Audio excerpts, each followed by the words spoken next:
ইবনু আব্বাস রাদিয়াল্লাহু তাআলা আনহু হতে বর্ণিত, একদা নবী সাল্লাল্লাহু আলাইহি ওয়াসাল্লাম ঘুমিয়েছিলেন।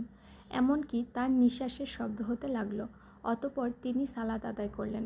সুফিয়ান রহমাতুল্লিল আলামিন আবার কখনো বলেছেন, তিনি শুয়ে পড়লেন, এমনকি নাক ডাকার আওয়াজও হতে লাগলো। অতঃপর দাঁড়িয়ে সালাত আদায় করলেন।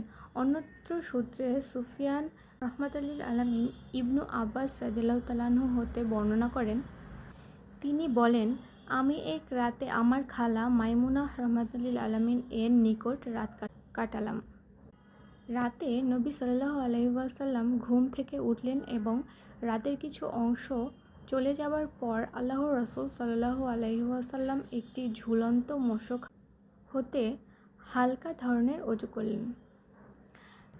রাবি ওমর রহমাতুল্লিল আলামিন বলেন যে, হালকাভাবে ধুলেন, পানি কম ব্যবহার করলেন এবং সালাতে দাঁড়িয়ে গেলেন।